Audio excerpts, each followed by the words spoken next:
अस्सलाम वालेकुम व्यूअर्स, कैसे हैं आप? मैं हूँ सीजियन। आज हम डिस्कस करेंगे Ertugrul Ghazi a Turkish drama.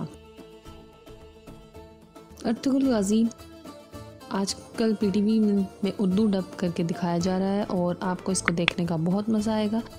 It's a heroic based drama और इसके 5 सीज़न हैं और 150 टोटल एपिसोड्स हैं। ये ड्रामा एक्चुअली मुस्लिम हिस्ट्री के बारे में है। इस ड्रामे को समझने के लिए आपको हिस्ट्री का जानना बहुत ज़रूरी है। ये 13वीं सदी कबल का ड्रामा है। जाने माने heroes Salahuddin Ayyubi, Mahmud Ghaznavi, Tipu Sultan, उनके बारे में तो आपने सुना होगा, वॉरियर्स, मुस्लिम वॉरियर्स। लेकिन अर्तुगरुल गाजी ये एक ऐसा वॉरियर है जिसका आपने पहली दफ़ा सुना होगा, क्योंकि इस पे ड्रामा बनाया गया है काफ़ी देर के बाद, टर्किश ड्रामा। अब इसे पाकिस्तान में उर्दू डब करके दिखाया जा रहा है।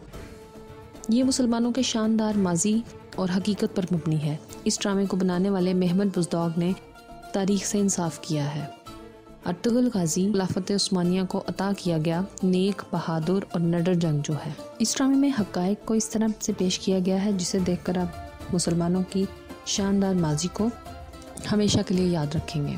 देखते ही देखते अर्तुगरुल गाजी की मकबूलियत इस कदर बढ़ गई है कि ये वर्ल्ड वाइड 150 ममालिक में देखा जाता है। 1291 से 1924 तक सल्तनत उस्मानिया ने तलवारों से दिफा किया और 600 साल तक इस्लामी खिलाफत को कायम रखा। खिलाफत उस्मानिया की बुनियाद अर्तुगरुल गाजी ने रखी और सल्तनत उस्मानिया 3 बर्रे आज़म तक फैल गई। सबसे पहले सुलेमान शाह, उसके वालिद, फिर उसके बेटे अर्तुगरुल गाजी और फिर उसके बेटे उस्मान और फिर उस्मान के बेटे ओहान तक ये खिलाफत मुंतकिल हुई।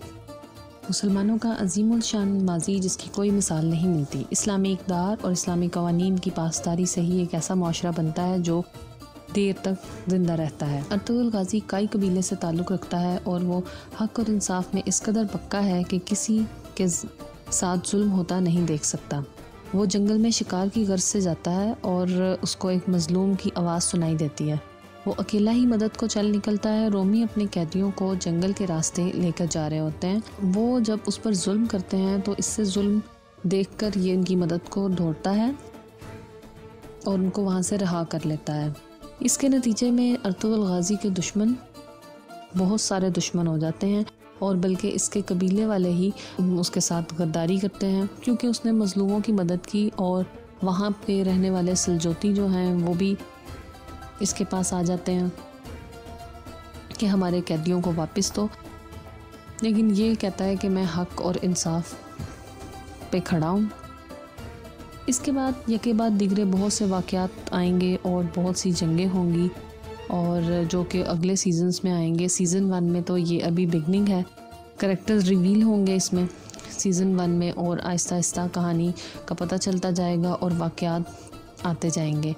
महमद बुज़दाग ने हर करैक्टर को हिस्ट्री से रिलेटेड ऐसे पोर्ट्रे किया है कि आप उस करैक्टर को इस तरह से ही पहचानते हैं जैसे कि वो तारीख़ में बताया गया है।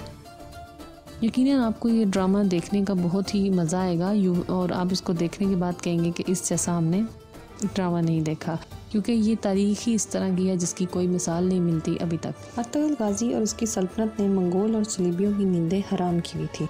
इस ड्रामे में तारीख़ से हमें पता चलता है कि जंगें सिर्फ तलवारों से नहीं बल्कि असूलों और तदबीरों से लड़ी जाती हैं। अदल व इंसाफ और अक़लियतों से इंसाफ और रवादारी करने से मुसलमान और इस्लाम पूरी दुनिया में फैला और हमें अपनी तारीख़ याद रखनी चाहिए। गाजी 1280 में वफ़ात पा गए। अर्तुगरुल गाजी की रिस्पेक्ट में हमें वही यूनिफॉर्म पहनना पड़ता है, वो तलवार और वही जैकेट, उसी तरह से सारा कुछ करना पड़ता है अगर हम मज़ार पर जाएं जहाँ पे वो दफन है। अर्तुगरुल गाजी तुर्की के शहर सौगत में दफन हुए हैं। कमेंट सेक्शन में ज़रूर बताइएगा आपको कौन सा सीन अच्छा लगा इसका। और अमेजिंग ड्रामा है। वीडियो अच्छी लगे तो सब्सक्राइब और लाइक ज़रूर कीजिएगा। बेल आइकॉन को प्रेस करना मत भूलिएगा। मैं हूँ सीजियन और नेक्स्ट इंशाल्लाह फिर कोई सी रिव्यू के साथ हाज़िर होंगे। तब तक के लिए अल्लाह हाफ़िज़।